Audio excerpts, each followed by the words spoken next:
Good afternoon, everybody, and thank you so much for joining us here at the Center for American Progress for, I think, what will be a fantastic and extraordinarily timely discussion. I have to say it's a little bit as if we're having a think tank summit this afternoon. We have the heads of several prominent institutes of research and analysis in the United States are brought together really by Vuk Jeremic in order to celebrate the launch of the latest edition of Horizons, the Journal of International Relations and Sustainable Development, which is something that he created and that three of our folks here today actually contributed to this edition. Before we get started, I want to say a couple of words about Vuk and this publication.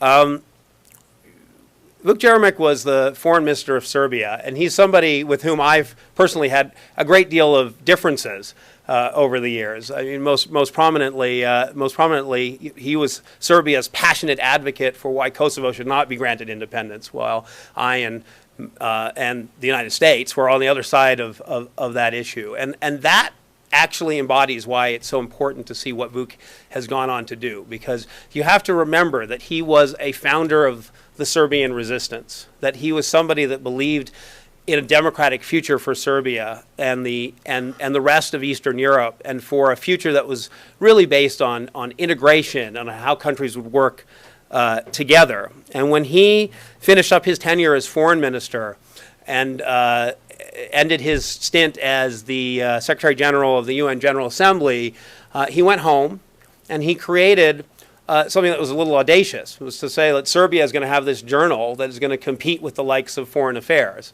And what do you know? He actually did it. So the chairman of my board and the president of the Center for American Progress are both featured in the current edition. There's copies out on the table there, and I hope you guys will take them. Ivo Dalder is as well. Ambassador Dalder is one of our panelists today. So our little think tank summit has the Chicago Council on Global Affairs, the Center for New American Security, the Brookings Institution, the most important, Center for American Progress, and Vuk as president of the Center for International Relations and International Development in Serbia, which is a place that believes that you can't disconnect security from diplomacy and politics, that we have to figure out integrated solutions to complex global challenges.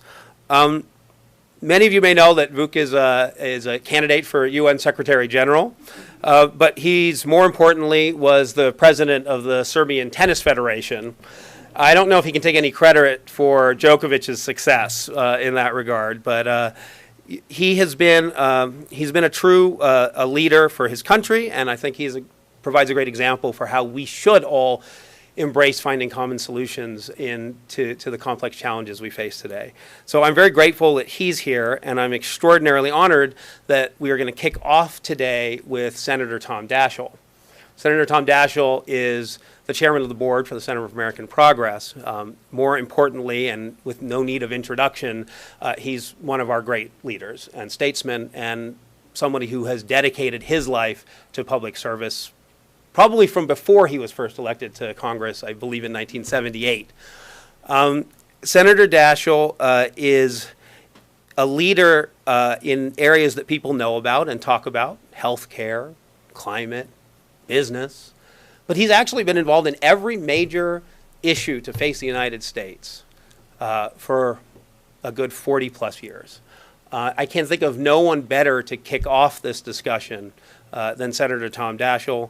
And I'm going to keep myself brief, as I promised, and welcome him to the podium and thank him very much for being such a great friend and supporter of the center and for being such a great leader for our country. So thank you all, and I hope you enjoy.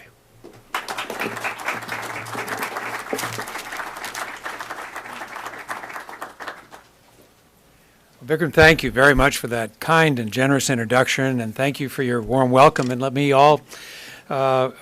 welcome all of you as well. We have a standing room only crowd, literally, and I think it goes to the importance of the issue and the quality of the panel. And so I'm very pleased to be a part of it, and salute Nira in particular, our extraordinary leader here at CAP, for all the work she's done, not only in this, but so many of the things that CAP has done. We feel very proud of our affiliation of this organization, and I know many of you have followed with great interest and care as well. And Vuk, let me congratulate you. This was Vuk's idea many months ago, and like everything he does, this is done with quality and certainly with his passion. And as a result, I think it's going to be a very productive afternoon. So I'll start with the obvious. We live in a very historic and a transformational time. We're experiencing what I would consider a tectonic shift in the world order. The author and journalist, somebody that I'm sure you read as I do quite frequently, Tom Friedman, described the world recently as being redivided into a world of order and a world of disorder. And we don't have an answer yet for the people flocking from the world of disorder into the world of order, now estimated to be 45,000 people every single day. There are four major forces, in my view, for this transformation. The first is Mother Nature. Mother Nature in the form of climate change in particular. We've now reached a level at 400 parts per million of CO2 that the world has not experienced in 20 million years. Biodiversity loss is part of this as well. Experts and scientists tell us, researchers tell us, that 25% of all species that exist today in the world will be gone within the next 40 years.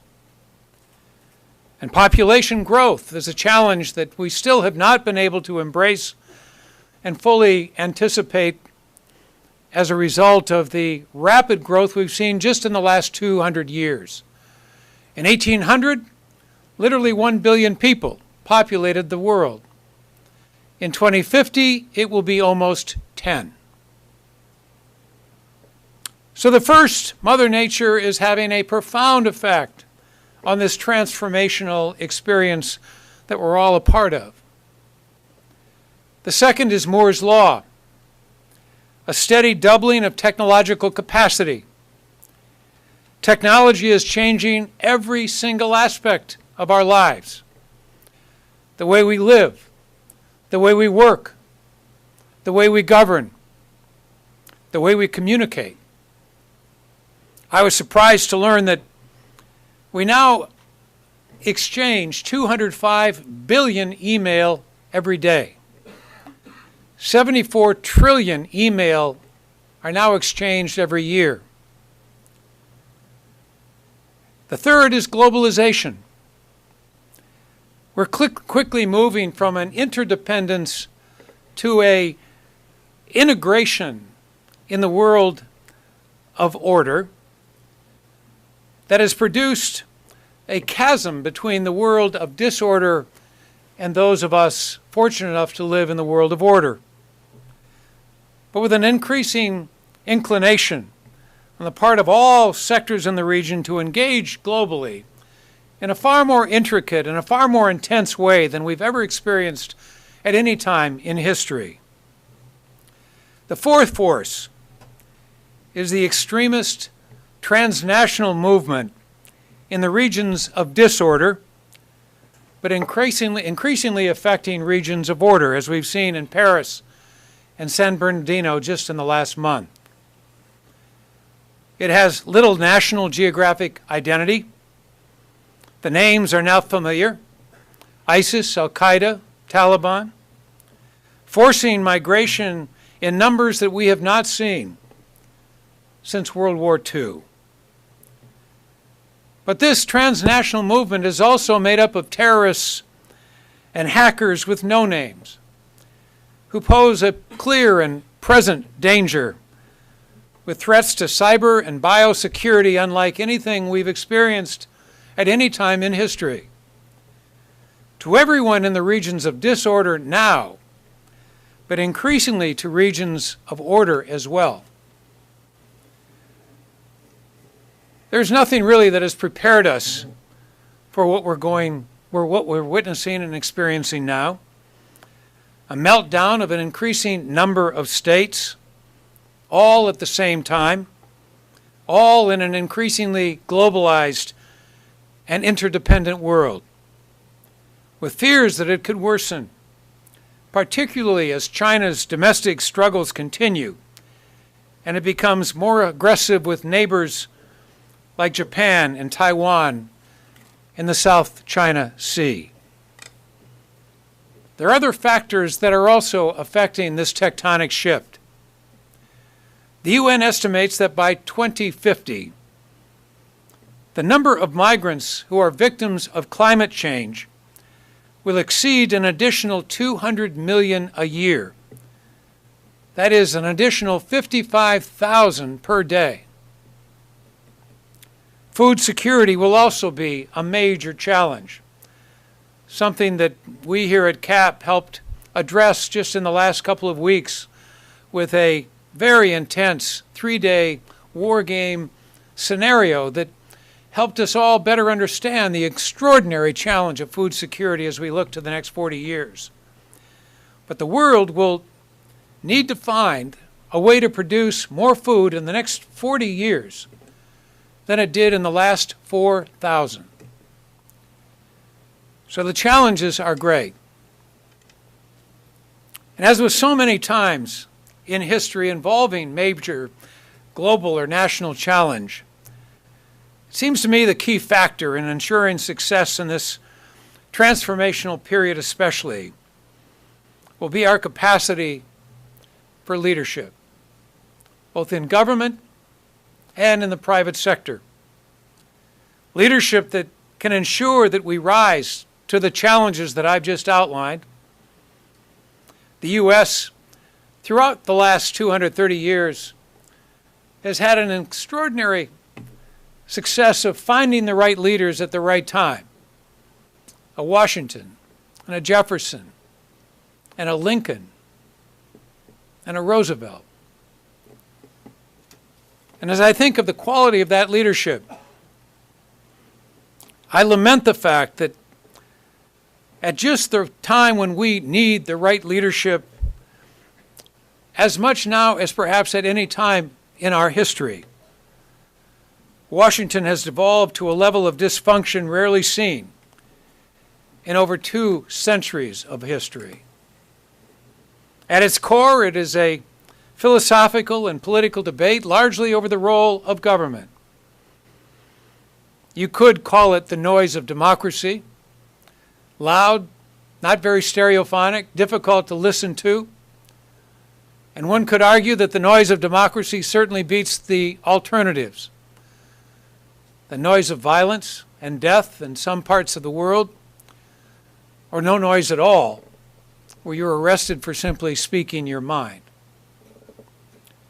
But this noise has also become a cacophony that is increasingly disturbing in that it is reflecting not only this debate about the role of government, but an enormous frustration about economic stagnation, about global engagement and fatigue driven by 2 wars that have lasted more than a decade without a definitive result, personal insecurity in several contexts, and I must say an increasing and disturbing level of intolerance that our country has witnessed in the past, but at this rate may not have witnessed at this level, at least in my lifetime.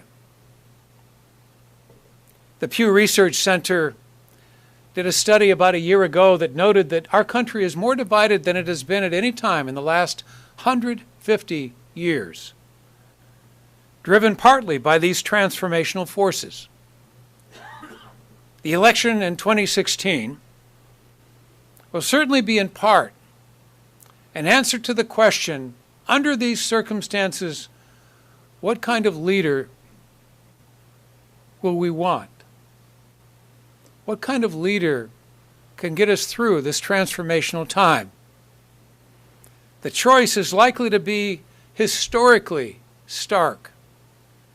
Between an outsider like Donald Trump or Ted Cruz with little or no political and governmental experience, which is viewed by some as an asset. And Hillary Clinton, or someone on the Democratic side with decades of experience. Regardless of choice, it seems to me that leadership will be defined by four primary factors. The first is resiliency. As with other challenging times in history, the wars in particular, economic troubles as we experienced with the Great Depression and the most recent Great Recession, resiliency will be critical. There will be unforeseen events, events of hopefully controllable nature, but certainly unforeseen, that could be enormously impactful not only to the American people, but to people around the globe. Our leaders in the past, those leaders that we now look to for inspiration, understood the importance of resiliency. And whether it was a Roosevelt, a Lincoln, a Washington, they had something I call an invincible determination to lead this country through the most challenging and difficult times and cause us to rise up and to meet the challenges of that particular time. We need that kind of leader again. The second quality will be innovation. Never has it been more important. Our country has prided itself in the past with its capacity for innovation. But we have to harness not only the technological revolution with all of the big data implications and empowerment that it brings, but we've got to ensure that our leaders continue to think out of the box. Not to be thinking in the 20th or the 19th century, but to recognize times have changed dramatically, and we need to meet the challenge of these changing times with innovative thinking. The third is collaboration. Global, professional, public, and private. No country, no leader, no one can do this alone. And fourth is engagement. We can't pull back. It's important for us to be engaged and provide the kind of leadership the world has come to depend on. Like many others, I've always subscribed to the 4 Ds. A recognition first of the need for defense and security in these uncertain and dangerous times. The need for diplomacy, the second D, and a recognition that war can be averted in many cases if diplomacy can be given a chance. The third D is development and a recognition that other countries strive to be better, to grow their economies and to do what they can to ensure that their people too can be empowered economically. And the fourth D is democracy and a recognition that the people themselves have to be given the chance to make their decisions. It's incumbent on all of us to be engaged, globally, domestically, and perhaps now more than any other time in recent history, politically.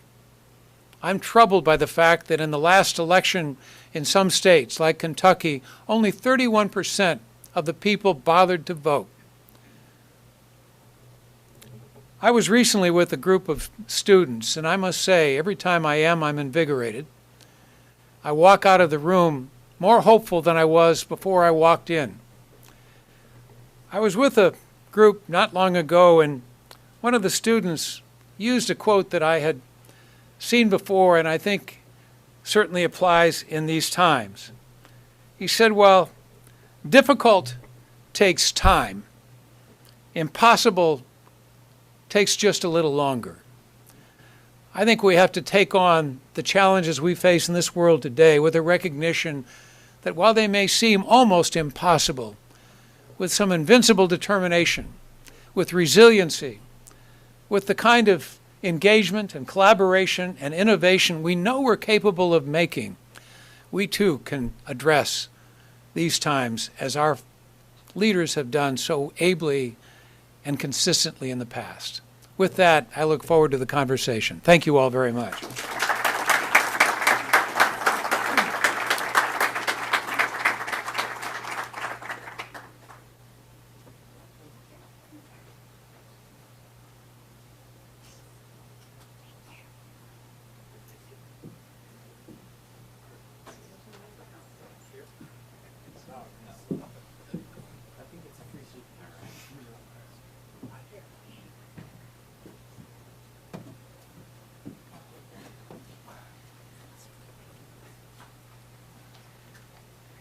Well, good afternoon, everybody, and I want to start by thanking Senator Daschle for this really inspirational introduction. I want to start by saying that it's great to be back in Washington, and it's an enormous privilege to be able to work with the Center for American Progress.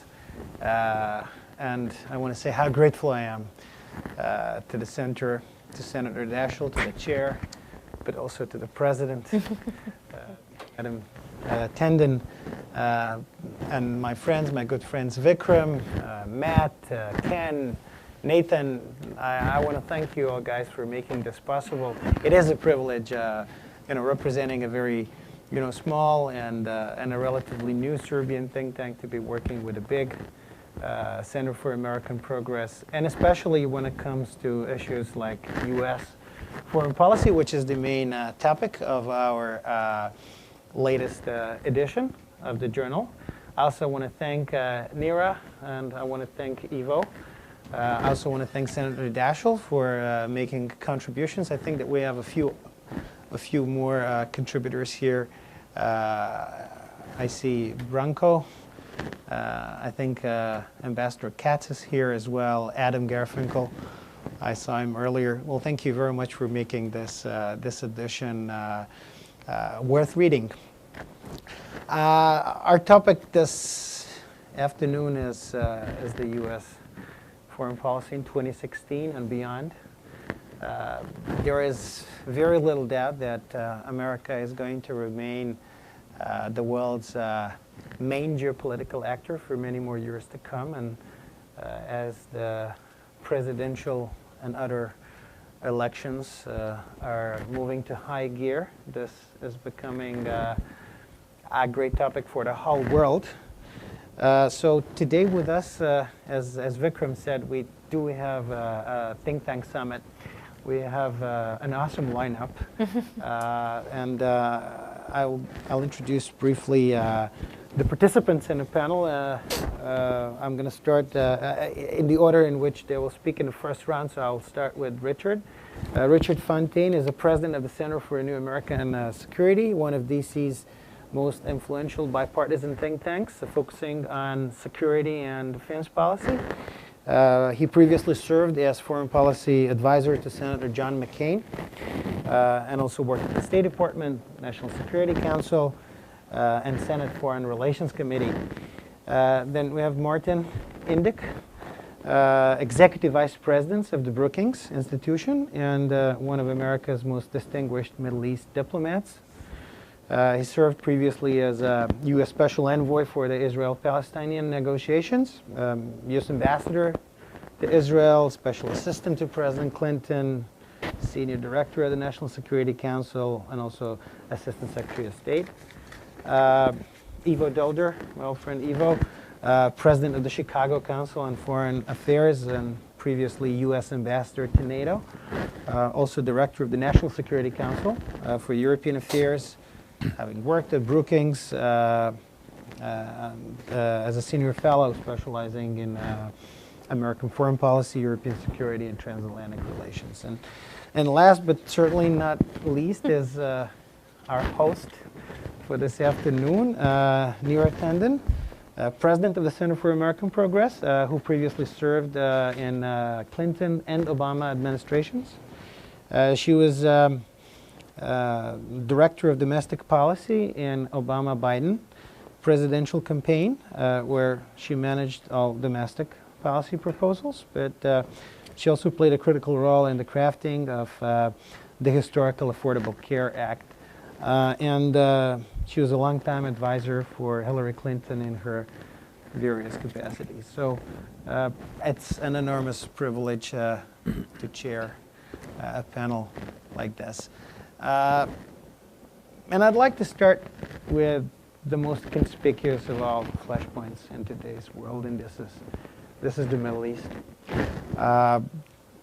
In the words of also one of the Horizon settlers who was not here, but was probably known to everybody, Itamar Rabinovich, we are experiencing the great unraveling of the order that was founded about 100 years ago. and evident geopolitical consequences for the U.S. As well as for the American allies throughout the world, and in particular in the region, are ongoing. So it's an enormously complex place, a place where the enemy of your enemy is not guaranteed to be your friend, actually to be the opposite. And with the recent developments, Paris attacks, also California shootings, and many, many other developments, it brings this issue to the fore. So I'm going to start by asking Richard about what needs to be done in the next year. I mean, this is the last year of Obama's administration, and President was very eloquent on Sunday, speaking about what is America currently doing and what America plans on doing. But in your opinion, in the next year, in the one last year of Obama's administration, what do you think America needs to do with regard to ISIS and with regard to the Middle East and the waterstands? Well, thanks, Fook, and thanks to Cap for having all of us here today. It's great to be here. I think that the United States needs to intensify its fight against ISIS. We are doing a number of things, as the President outlined in his most recent remarks, but it seems the case that the administration believes that time is on our side, and that if we only patiently pursue the course that we're on, then ISIS ultimately will be destroyed. And I don't think time is on our side. I think there's a premium on our ability to prevent ISIS from growing, shrinking its territory, and stopping, or at least significantly diminishing its ability to plan attacks in Iraq, Syria, and Libya that would be conducted elsewhere, including in the United States. And I don't think that that intensification requires the deployment of large-scale ground troops or an invasion of Syria or any of these kinds of things that no one seems to seriously be advocating, but rather a number of steps that could be taken that I think would make the fight more effective. So you could embed American advisors at the brigade or battalion level with Iraqi security forces in Iraq. You could pass weapons to the Kurds and the Sunnis by bypassing Baghdad in Iraq. You could explore the establishment of safe zones along the Turkish and or Jordanian borders in Syria. You could increase the number of special operations forces in Syria and allow them not only to advise troops on the ground, but also to conduct direct action against ISIS. So I think there's a number of things that are well short of the thing that no one seems to want to do again, which is put large numbers of American troops on the ground and then require them to hold territory and then govern that territory or find someone to govern it. But it would significantly intensify and therefore make more effective the fight against ISIS. Well, there's obviously another factor that entered the equation relatively recently, and that is Russia. Russia is conducting for the first time a military intervention outside of Soviet space after the end of the Cold War. And I'm going to ask Ivo, who's an expert in Russia, what, in your opinion, Russia wants in the Middle East, and in Syria in particular? And is there any scope, given what they want and what their goals are, for America and the Western alliance to work more closely with Russia, especially after the shooting down of the Russian plane by the Turks, which in many ways exacerbated the situation? Vuk, thanks first of all for your leadership in putting together this journal, and thanks for putting the panel together, and thanks for coming back to Washington. So it's great to be back at CAP and with old colleagues and friends. What Russia wants first and foremost is to maintain its presence in the Middle East. It had a presence in the Middle East before. It had a naval base in Syria. It has now expanded its military presence by having its military forces in the thousands, including and particularly on the air. It's to maintain that capability. It wanted to be there and maintain it. For now, supporting Assad and his government is the means to that end. Assad is the one who invited him, Russia, to come in, It is, according to Russia, the legitimate government, or at least it is the government of Syria, and therefore supporting Assad's capacity to remain in power is the means to the end of staying in the Middle East. That's number one. Number two, in the longer term, I think the Russians recognize that the growth of ISIS poses a direct national security threat to Russia, particularly given its own Muslim population in the Caucasus, and the fact that large numbers of those people who have not yet been radicalized because of the internal fighting that has happened in Russia since the late 1990s, are being radicalized by joining ISIS in large numbers. The numbers are around 2,000 Russian citizens having moved from Russia into the Middle East. And therefore, the destruction of ISIS, at least in the long run, is something that the Russians would like to achieve. The key question for policymakers is, where does the balance lie between the destruction, the need to destroy ISIS on the one hand, and secondly, to maintain the presence of Russia on the other hand? We have conflated those two as being about Assad. That might be the case, but it need not be the case. You could potentially have a situation in which Russia can secure its presence in Syria without necessarily backing Assad. It would have to have some other new government. But that's the goal. And we need to live with that reality, which existed before and has become more explicit since the deployment of Russian troops and air power in the region in last September. And just as a quick follow-up, do you see any zero-sum game by the Russians, given that their context of engagement with the West is much wider, and there are other theaters of conflagration like Ukraine, and therefore they're kind of trying to act in Syria in order then to be able to extract concessions on other fronts? So no doubt that the reality that exists both on the ground in Europe and in the Middle East provides Moscow with a form of leverage, which is to say, our willingness to cooperate with you in the Middle East is to some extent dependent on your willingness to cooperate with us in Europe, meaning lifting sanctions when you come right down to it. No one has been falling in that trap yet. I don't see anybody falling into that trap, in part because Russia's commitment to the fight against ISIS is secondary to its commitment in the fight and staying in Syria. I mean, if you look at the bombing patterns, including up to this day, he is going after the opposition of Assad, not after ISIS. And that's after ISIS claimed responsibility for, and Russia agreed it was responsible for, taking down an airplane that killed 220 of their citizens. So under those circumstances, it isn't just ISIS that is really pushing them. And as long as we have this difference, fundamental difference of perspective, the ability to leverage one against the other, by them and by us, is limited. Well, thanks for this. And I'm going to now move to Martin, because a lot of people believe that this is most to do with tactics. Russian playing now and maybe changing their game in the future. And when it comes to strategy, that the real strategic game changer in the Middle East was actually the nuclear deal with Iran, which is undoubtedly a great diplomatic success by Washington. It was supported by most of the world, including the other permanent members of the Security Council, and Russia actually played a constructive role there. We may not see Russia playing a constructive role in the future on other Middle Eastern issues.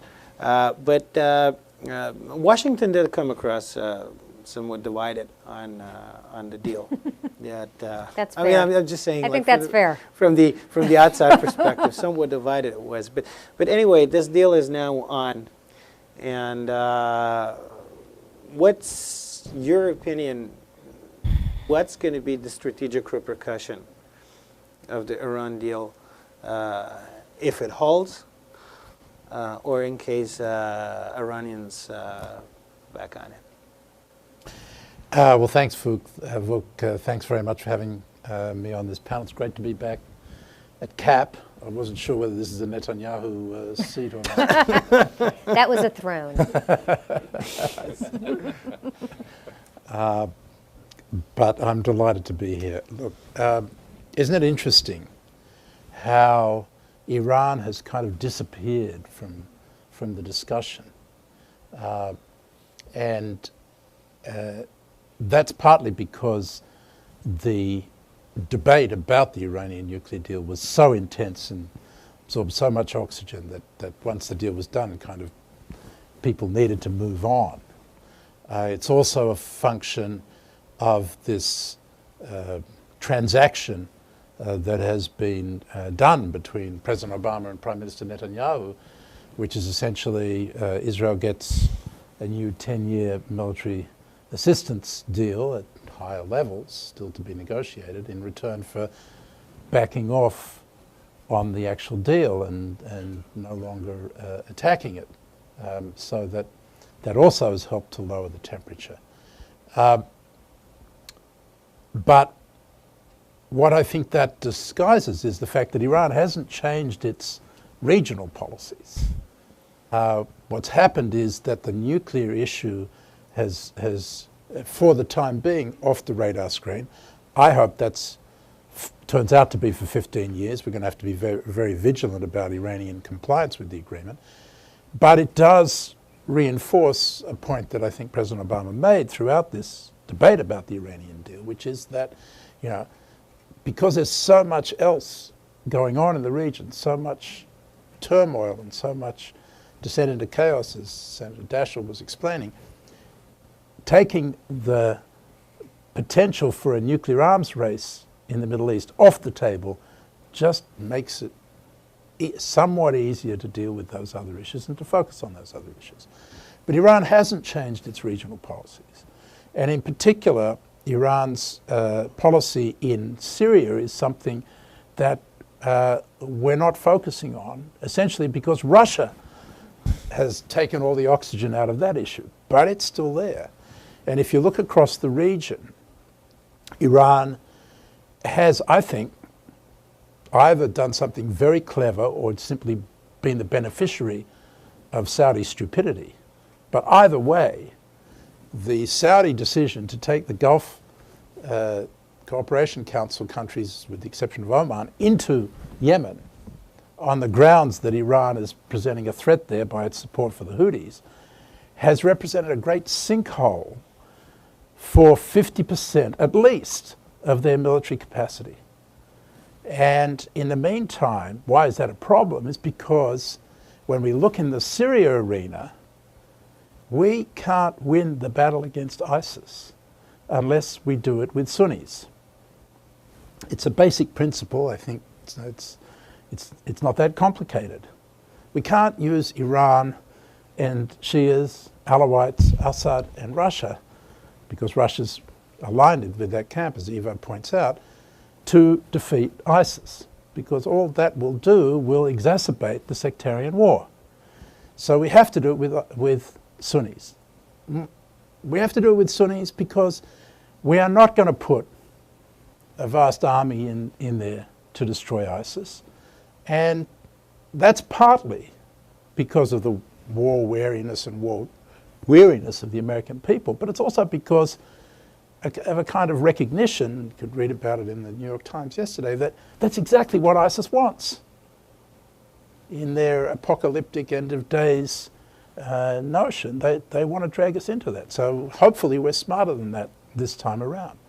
But that puts further emphasis on the need for Sunni boots on the ground, whether it's Sunni tribes in Iraq or whether it's Sunni forces in Syrian Sunni forces in Syria, or whether it's Sunni Gulf states, and I don't include Egypt in this because they've got their own problems, but there's a Turkish army, a Turkish Sunni army on the border there, and it's a NATO ally, and it has a stake in this.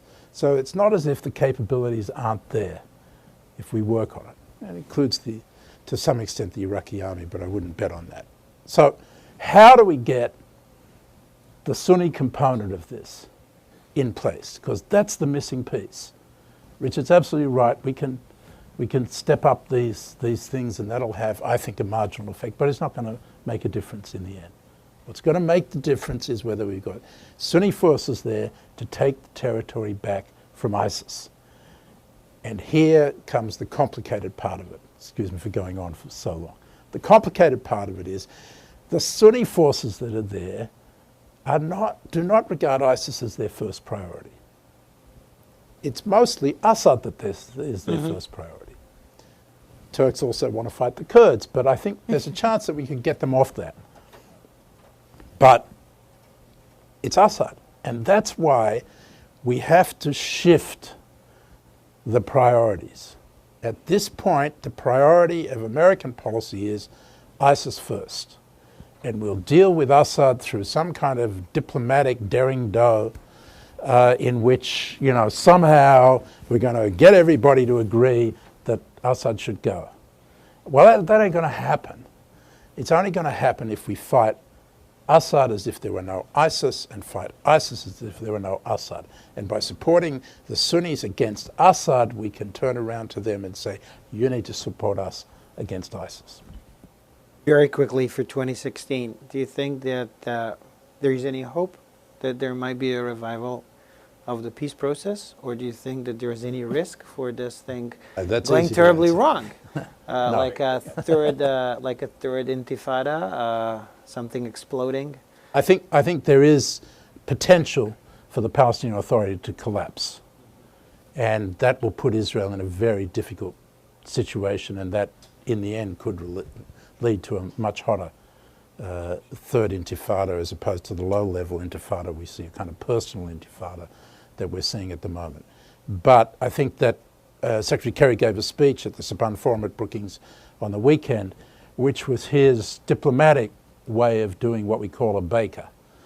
The baker is, when you guys are serious, here's my phone number. I see. He didn't quite say it that way, but that's what he meant.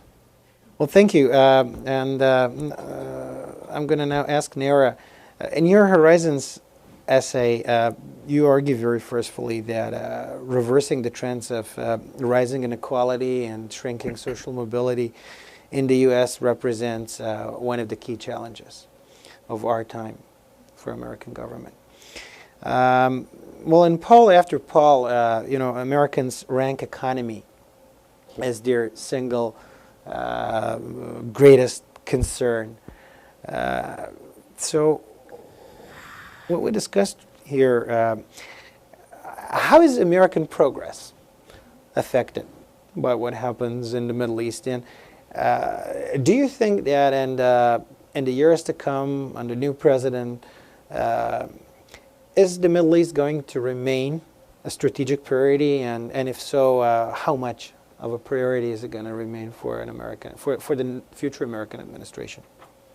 So, I often think of the expression from The Godfather when I think of this question about American leadership in the Middle East, which is, no matter how much you try to leave, it always brings you back in. And so, to me, I think there's really two issues here. One,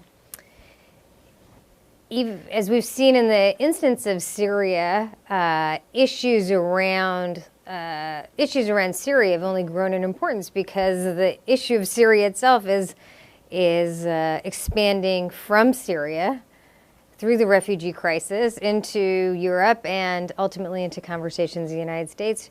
Issues in the Middle East around ISIS and its power are bifurcating from territory issues to terrorism, which is definitely affected Europe through the Paris attacks and is evidenced in some indirect, it seems at this point, way in the San Bernardino attacks. So, I think the Middle East is more and more on the minds of Americans, but I think my own view is that how we respond to these issues are deeply affected by economics within the United States. And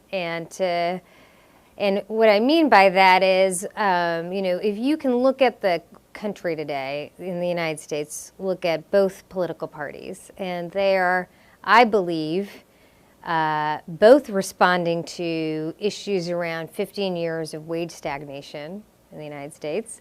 So Democrats in the United States are increasingly focused on inequality, wage stagnation, issues around fairness in the economy, more so than at any period of the last 20 years.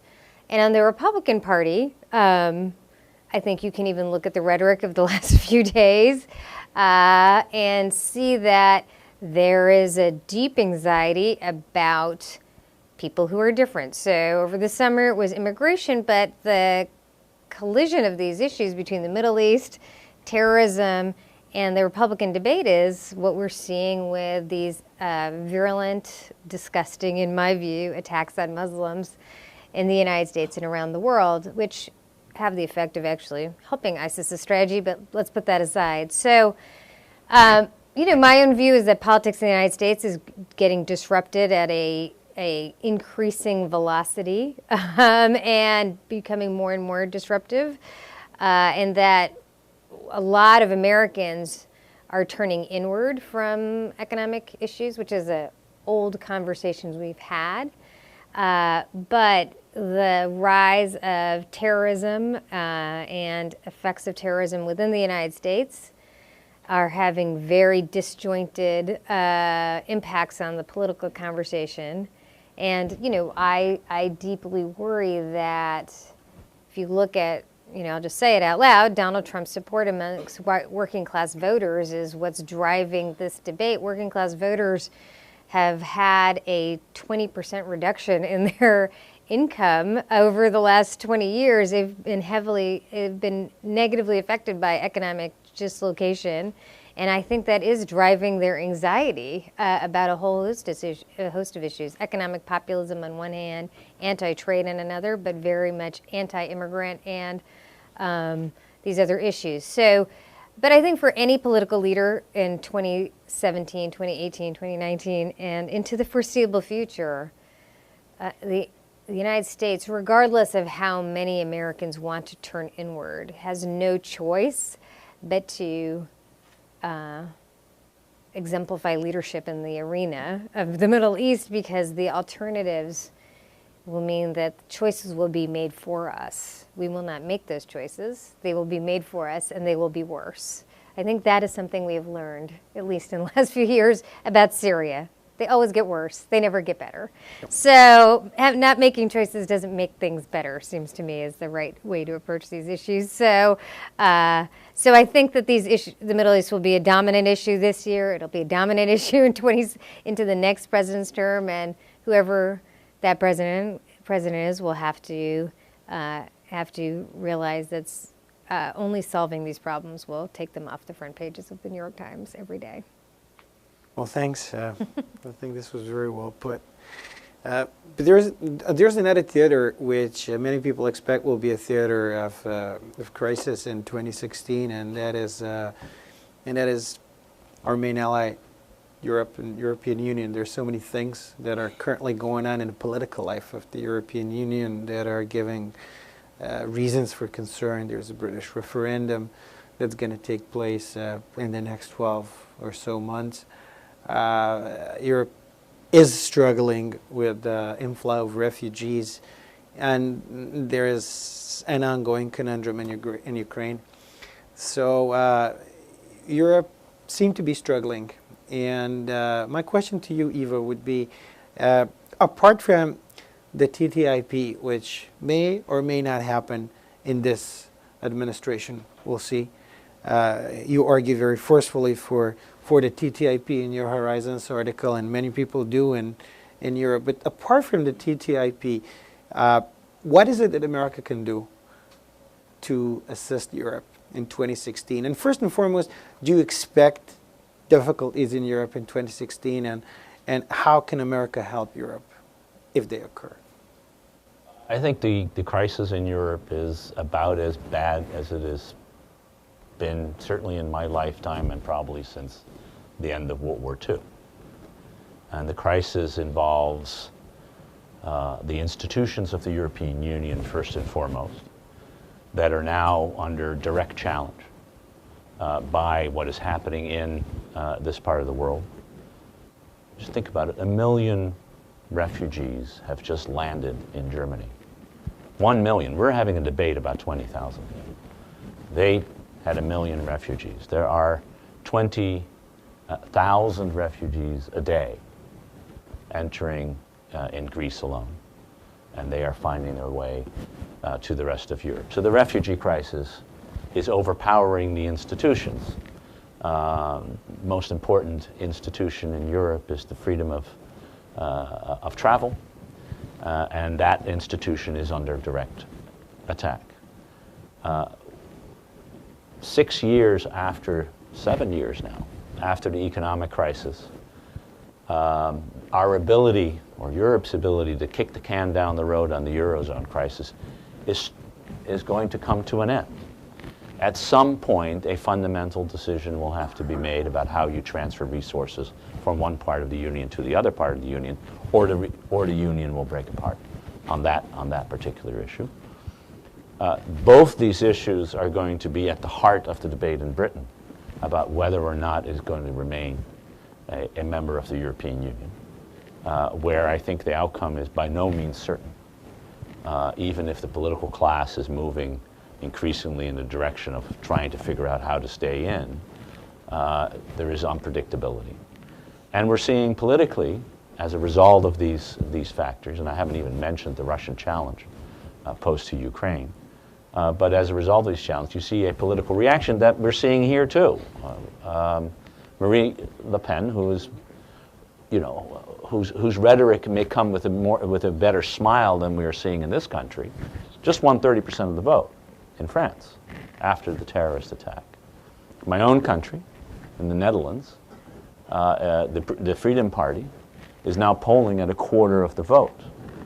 The total number of seats of Mr. Wilders, if you didn't know about him, he just wrote a piece in the New York Times on this, but his total vote, the number of seats, is the same as the two governing parties in opinion polls.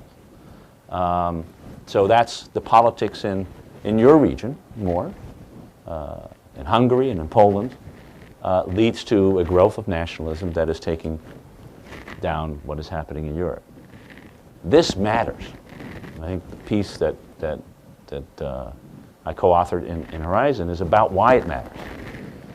This country has gone to war twice, in 1914, in 1917, and in 1941, to prevent the disintegration and takeover of Europe.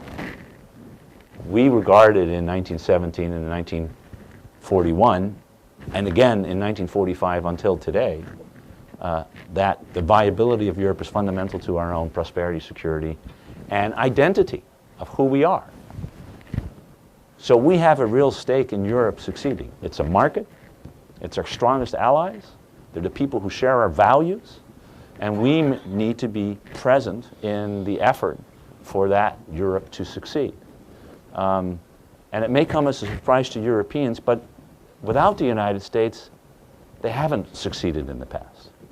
It may come as a surprise to Americans to realize that without the United States, Europe is unlikely to succeed.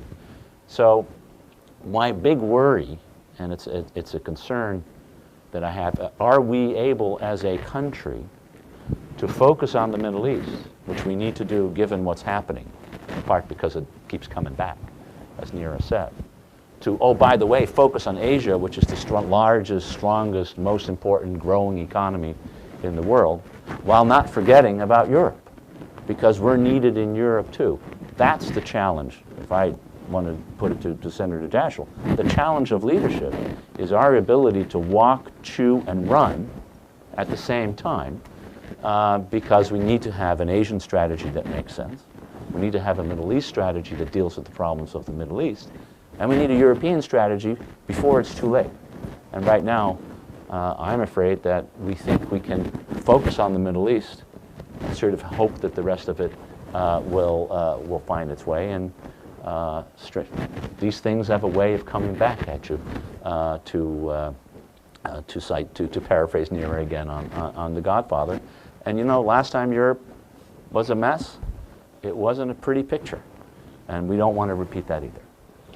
Well, thanks. But before moving on to the big chunk of foreign policy discourse, which is Asia, I'd like to stay for a second on the issue of refugees, because this is really shaking the European construct, not only in the European Union, also in a part of Europe where I come from, which is just on the borderland, and that happens to be the main transit route. And people are now talking about raising walls and with all kinds of repercussions that raising walls in Europe may bring.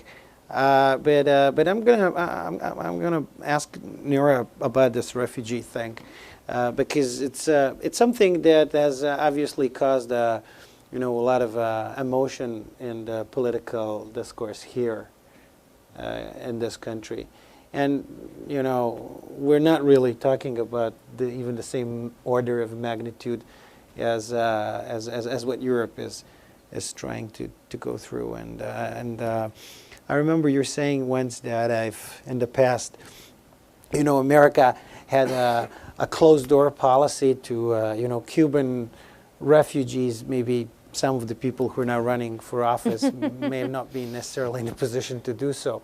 But why do you think that here in this country it's such a huge issue, given the history? I mean, maybe I'm naive. I mean, I'm coming from a part of the world which has always seen America as a place which is open, which was built on immigration, which was open to everybody from everywhere in the world. Why do you think that right now Americas seem to be shutting down?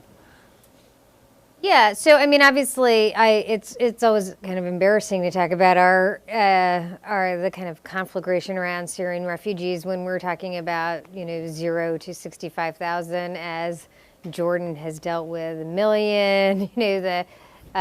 Sweden is taking in so many. Germany, France will continue to take in refugees. I think it is actually a continuation of the point I was making earlier, which is that is a flashpoint around concerns about terrorism and, my view, fear of Muslims and kind of Islamophobia that's energizing it.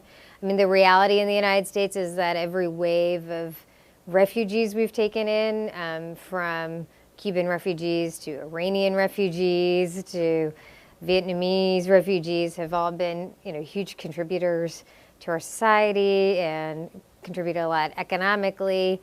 But I think there's just a real fear.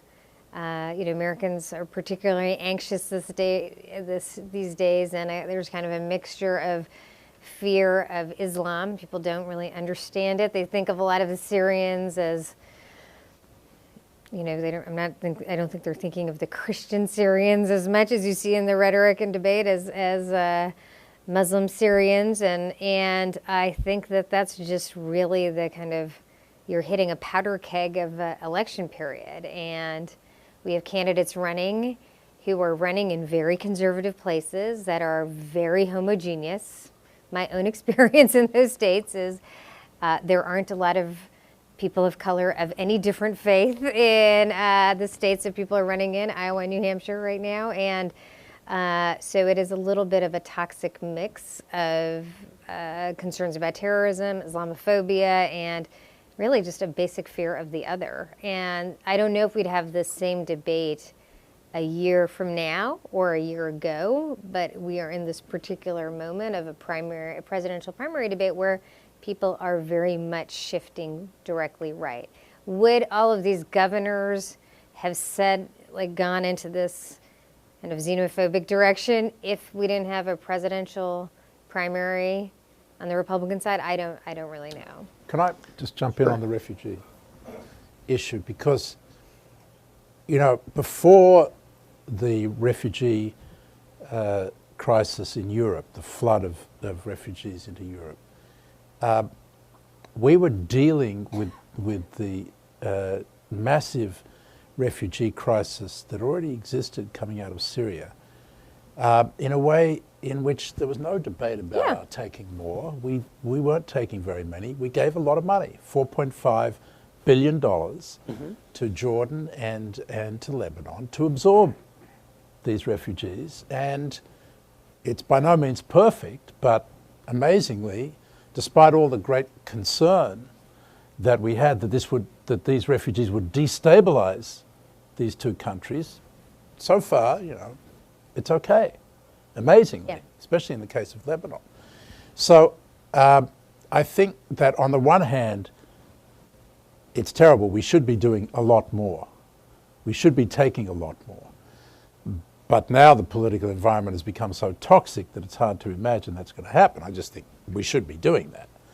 But the answer still really does lie in trying to work harder at keeping them in the region as long as they can be protected in terms of humanitarian issues.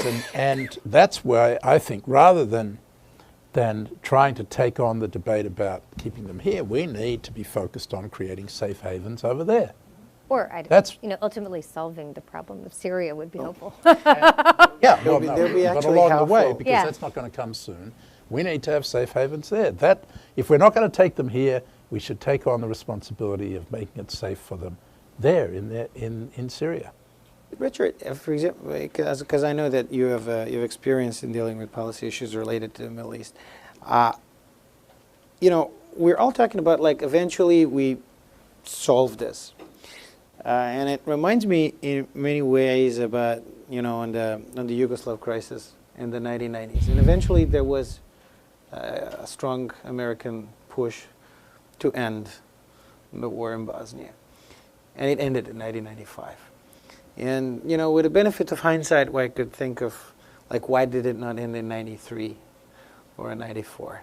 It could have happened earlier. So my question is, what would accelerate?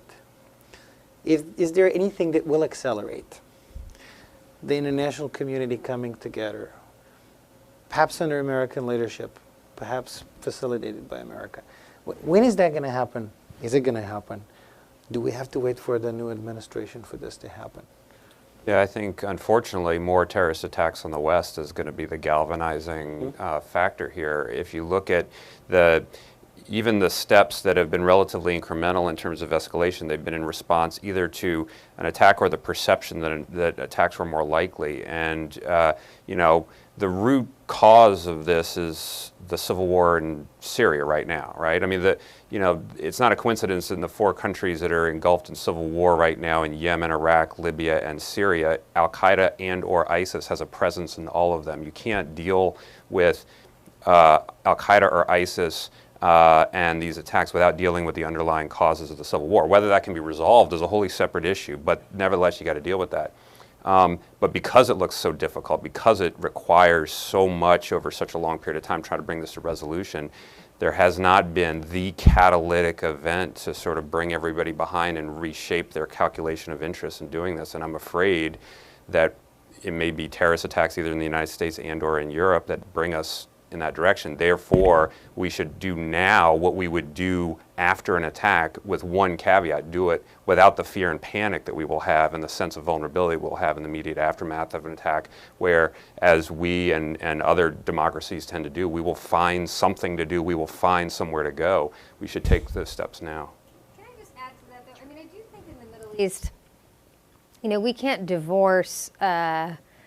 divorce both the conception of policy leaders and the public from the experience we have had in the Middle East. I mean, I think it's always fascinating to me to talk about Iranian aims in the Middle East when Iranian aims in the Middle East have been heavily aided by what we did in Iraq. So I have to say we do have to think through, and I take Martin's point very seriously. We have to do, it's really great. I am as frustrated as anyone in the inaction or the inability for the United States to affect events in Syria to its policy goals.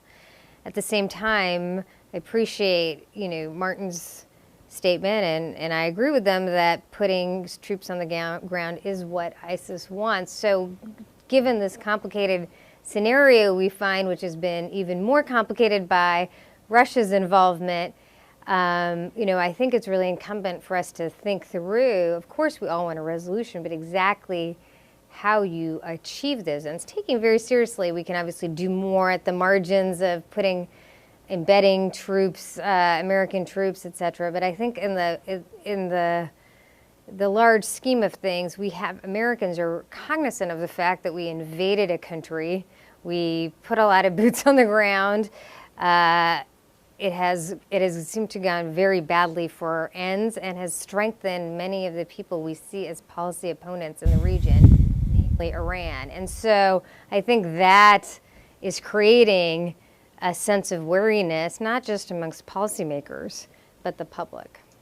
Just to follow, I don't think that's actually a constraint on the president's action in any way. I mean, in 2007, all the polls showed that Americans wanted troops to come home from Iraq. A majority in the House and the Senate voted for withdrawal resolutions on the floor to bring the American troops home, and President Bush actually increased the number of troops in Iraq, despite the fact that what the American people wanted as dictated by the polls and what the Congress had.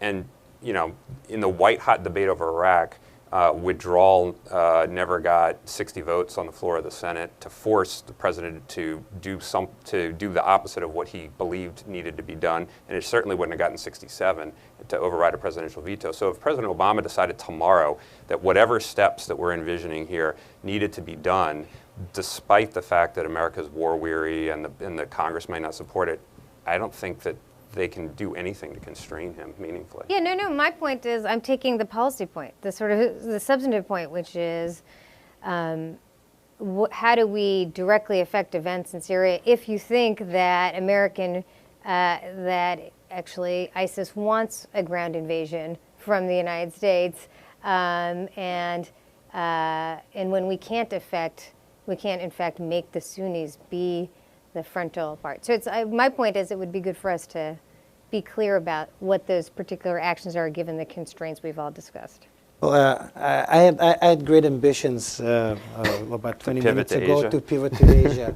But that's not going to happen unless the audience I think decides. what happened to the pivot in Asia is the same thing. The same thing that happened here. I It's been think this is instructive. actually Well said. very true. It's a good But maybe the audience forces us to pivot to Asia. But we have 15 to 20 minutes, which is open for the Q&A from the audience. So the floor is yours, sir.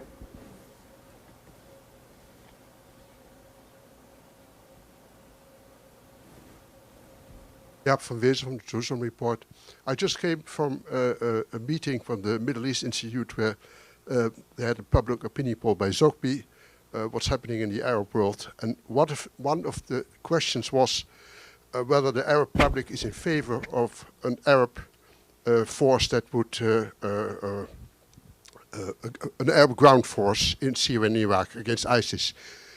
And the answer was overwhelming yes, which is of course not being translated into policy, but the people who commented there said it might be ground for the US or behind the scenes to try to get something going among Arab leaders, given that the Arab public certainly would not oppose it, but in fact would be in favor of that. What do you think about that?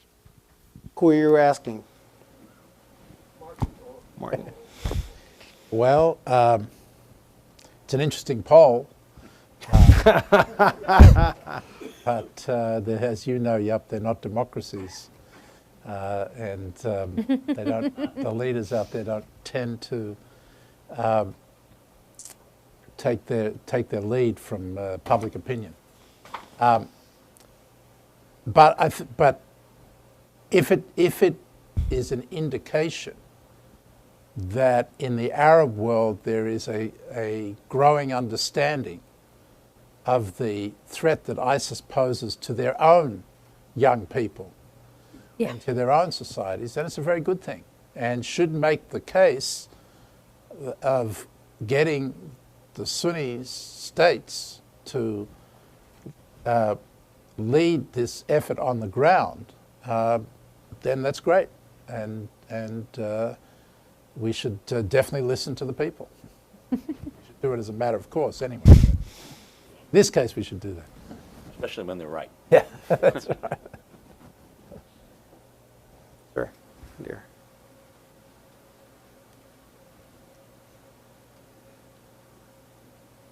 Yes, my name is Edward Lazansky, American University in Moscow. News came this morning that Secretary Kerry is going to Moscow. And do you have any inside information if this is kind of a change in U.S. policy? Are they going to have alliance with Russia that Putin wants, or anything else? Just what is your indication of this trip? Thank you. Anyone with inside information? If we had it, this Like wouldn't to be the share right. group? I think Secretary Kerry has, for many months now, made very clear that he is interested in working with whatever party in the region and beyond to try to figure out a way to come to a political process that, if not solve, at least moves us towards a solution in Syria. And he has had many conversations with Foreign Minister Lavrov.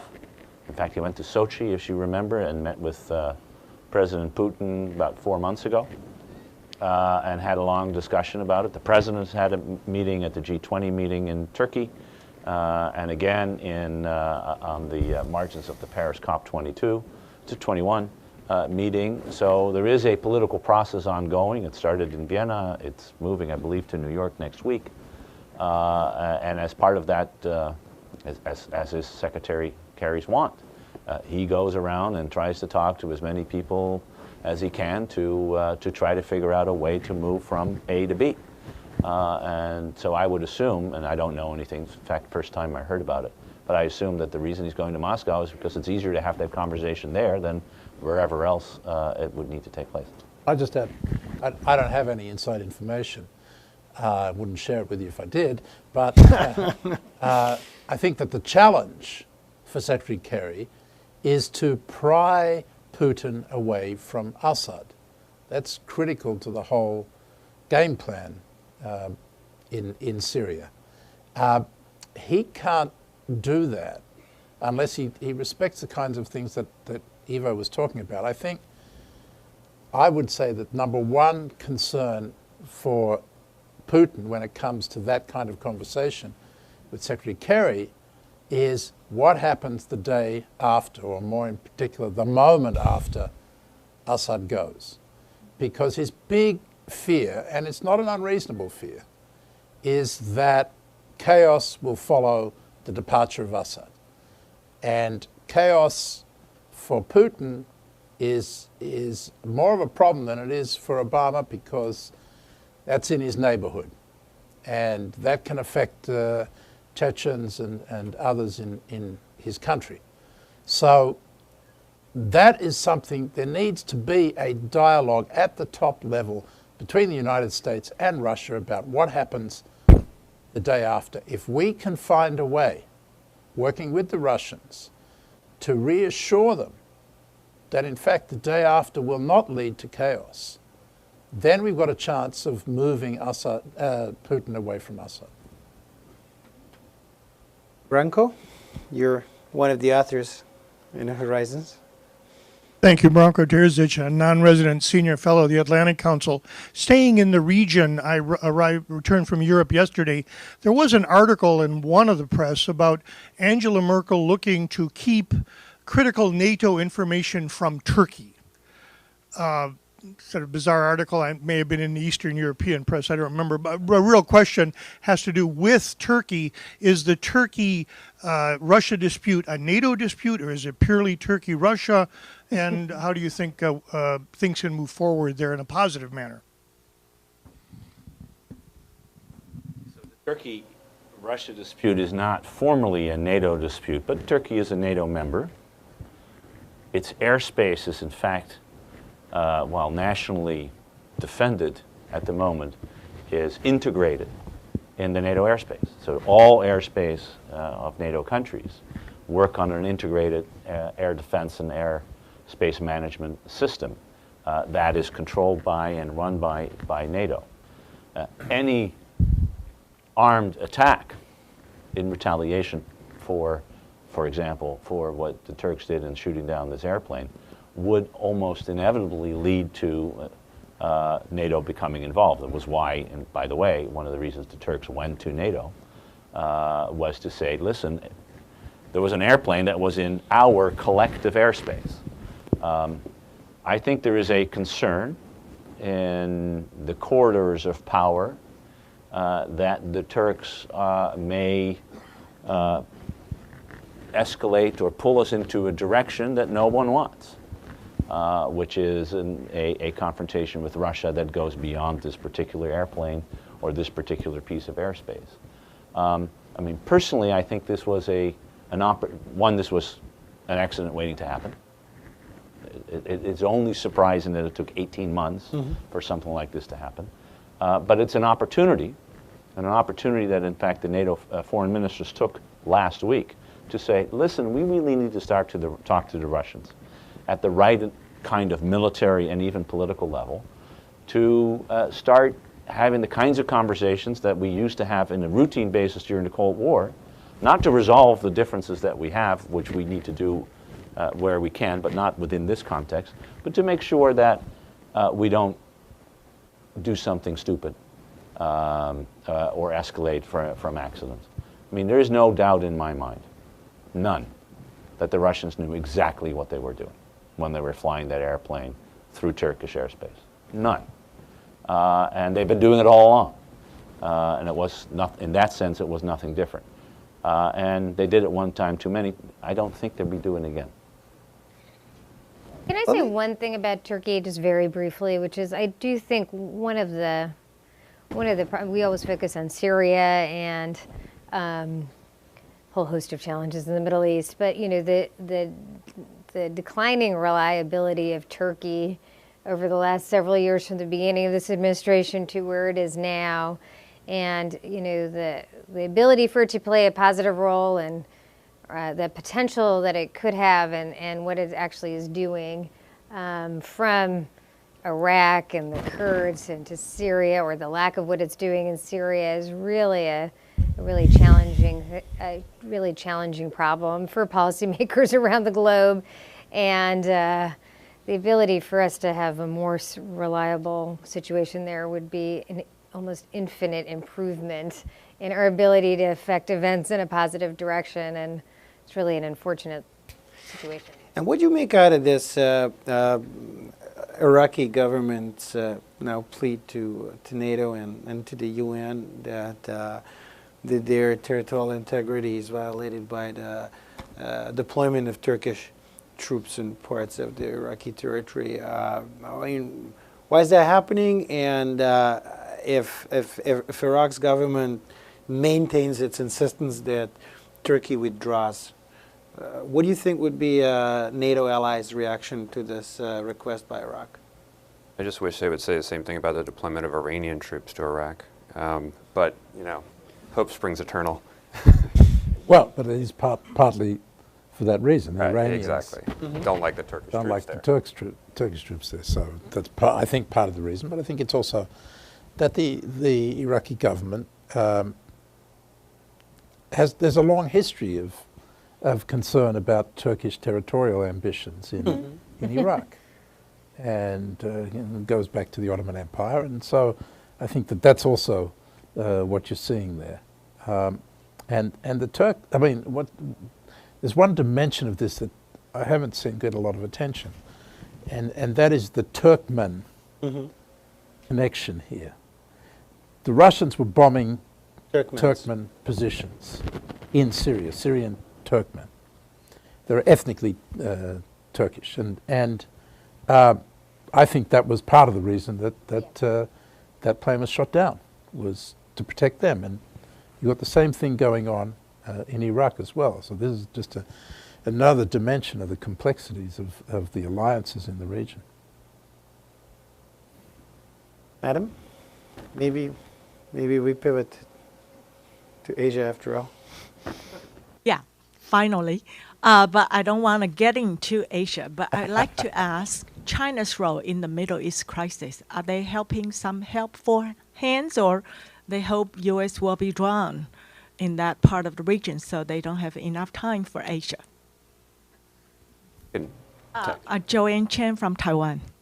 If you look at China's role in the Middle East over the past few years, it's moving a little bit in the direction of increased involvement. So for the first time ever, the PLA Navy evacuated Chinese nationals from Libya in a military operation after the fall of Gaddafi. Did the same thing in Yemen when the civil war really exploded there. Those were unprecedented military operations, and it's on the low end. Obviously, this was a humanitarian kind of thing. But if you look at their development of a base in Djibouti, which is not terribly far from the Middle East, then that is significant in a security way. But it's also been the economic side of things and the increased hydrocarbons that are flowing in the direction of not just China, but Korea and Japan as well, and not westward through the Atlantic Ocean as much anymore. And China's increased economic role in the Middle East, I think, is the bigger part of the story. The real question is, I think for the Chinese, can they avoid picking sides? Can they avoid getting bogged down? Can they avoid, can they be friends with Iran, and can they be friends with Israel, and can they be friends with the Saudis and all this other stuff without taking strong stands and sort of make money everywhere and have good relations? And so far, I think they have been able to do that, but over the long run, maybe not. They've only been able to do that by freeloading on the United States when it comes to protecting their interests in the free flow of oil from the Gulf at reasonable prices, which is now a vital interest of theirs and a not so vital interest of ours. And so, it's ironic that we're all spun up about, with good reason, I think, about their activities in the South China Sea or the East China Sea. If they actually were prepared to partner with us in the Gulf, we might actually welcome that. Ironically, we wouldn't see that as a big strategic move to try to expand their influence, but rather a common interest in protecting the free flow of oil. But they're not prepared to do it. So I would just say on this very And quickly, a lot of allies in Asia would feel pretty nervous about that, perhaps. Yeah. I mean, I would say we have a track 2 dialogue with China, and we've actually tried to push this issue. I think their kind of strategic response is that they've played they feel like they've played a helpful role on the Iran nuclear deal. That was more than that was a leadership role that is newer for them. We've made the precise point that in terms of economic interests, China's economy, which is still much more manufacturing based than ours is much more service based, much more reliant on Middle Eastern oil flows. But as Martin's saying, I think if they don't have to get involved because we are, then it's something that's easier for them. I mean, the big question over the next 10, 20 years is, you have a real zero sum in the Middle East between Sunni and Shia forces, it seems. And when there's only one external actor like the United States and Western countries, can there be a very constructive role for a non-Western country like China to balance our actions? And I think that's a big question, but if they don't have to be involved at this point, they don't feel the need. One last question, because we have time for one more question. Goes to the lady there.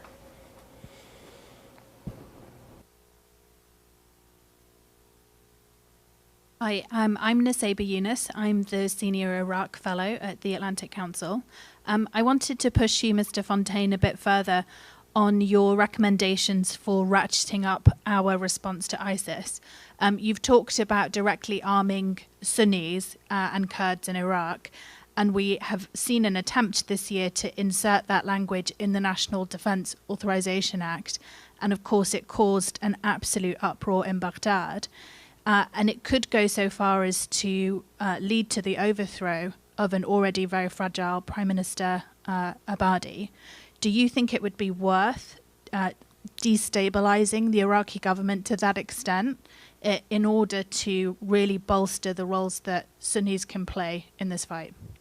Yeah, I think that you could do that without overthrowing the government in Baghdad. I think the way to do this would be to say that we're going to supply weapons directly to the Kurds and to Sunni tribes in the West, but that we will go through Baghdad, when Baghdad can ensure the pipeline is efficient, that it actually gets to them, and that they move forward with their National Guard legislation to actually bring into the formal fold of security services the Sunnis, particularly in the West, because only at the end of the day you're going to have a Iraq that can sort of stand up for itself if the government has a monopoly on the legitimate use of violence. And so it's a means to both deal directly with ISIS, but also to get some political leverage over the government in Baghdad to make these changes that we've been pushing them to do, but in the absence of any real leverage over them right now.